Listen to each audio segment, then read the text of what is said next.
Welcome back to another episode of Wave MTG. This episode is going to feature the first in our deck tech series for Chatterfang Squirrel General. Shout out to Smee for the deck recommendation. If you want to be notified of when the battle and the glory tier come out, be sure to like and subscribe. And with that, let's get into it. Chatterfang Squirrel General is a 3-mana 3/3 Squirrel Warrior with Forest Walk, and if one or more tokens will be made on your field, you get to make that many squirrels in addition to those tokens instead, and then you could pay a black and sacrifice X squirrels to give target creature +X, -X.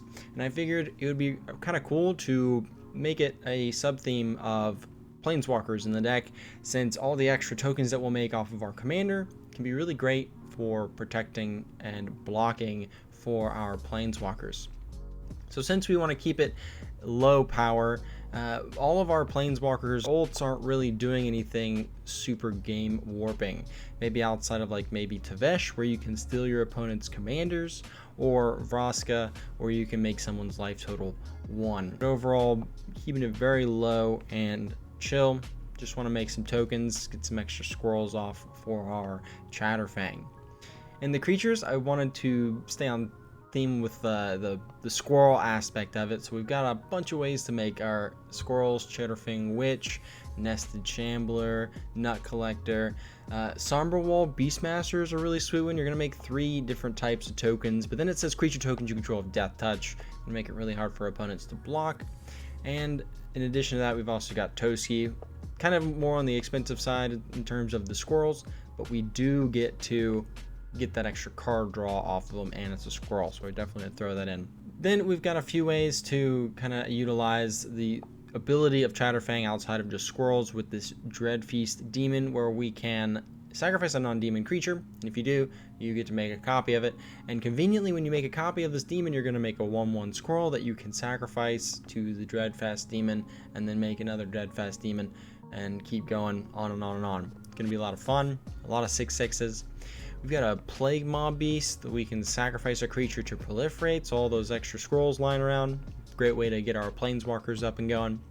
Arasta is going to punish our opponents for casting instant sorceries, so we get a 1/2 Spider with Reach, and we'll also be making the squirrels. Seems really good. And a Creekwood Liege that can help pump our team and just generate a little bit of extra tokens for us. And then the last creature I want to point out here is the Nadir's Nightblade, which will drain our opponents whenever one of our tokens leaves the battlefield. And that doesn't have to die. It can exile or bounced or whatever. It's going to trigger this guy. Moving on to our sorceries, a lot of more ways to just make squirrels. Chatterstorm, Chatter the Squirrel, Acorn Harvest, and a Bone Shard's a little bit of extra removal, so we can destroy a creature or Planeswalker if we need to.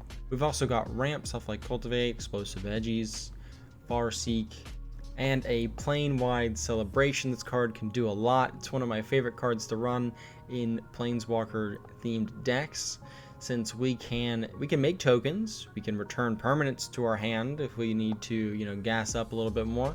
We can proliferate 4 times if we really want to, or we can gain 4 life. Since you can choose any mode more than once, it gives you a lot of flexibility and a great way to ult some of our Planeswalkers in the deck, kind of out of nowhere. 7 mana is a little costly, but it's pretty game winning, so definitely want to throw that one in here. Instants are very straightforward, just some good removal. Golgari Charm can regenerate all of our creatures if we need to. Verdant Command is a fun one, since we can make scrolls with it if we really want to. We can exile card from our graveyard or counter a loyalty ability. And a Plumb the Forbidden as a way to get a little bit of extra card draw in case there's a board wipe coming or something like that. Artifacts are pretty straightforward, since we do have the ramp and the sorceries. We've got a few ramp spells: Arcane Signet, Commander Sphere, Soul Ring, Chitter Spitter as an extra way to make those squirrels, make our squirrel army bigger. Idol of Oblivion is going to be great for drawing cards, and we can make that 10/10 if we really need to. And a Skull Clamp, so we can draw some extra cards.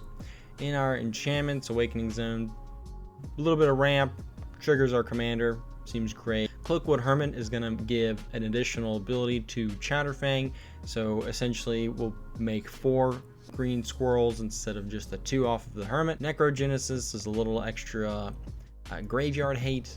Squirrel Nest, great way to make more dudes. Bastion of Remembrance, so we can ping our opponents.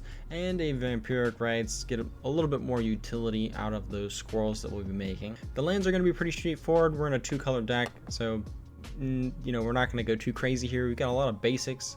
A lot of our ramp can tutor for basics. That's going to be great. We do have a few lands that can enter the battlefield tapped and produce multiple colors, but it's not gonna, you know, be anything too crazy. Hall of Taxon is a sweet new card from Brothers War that we can use, since we can create tapped Power Stone tokens, and we'll also make a squirrel whenever we do that, so seems decent. Thanks for checking out this episode of Opal Wave MTG. Till next time.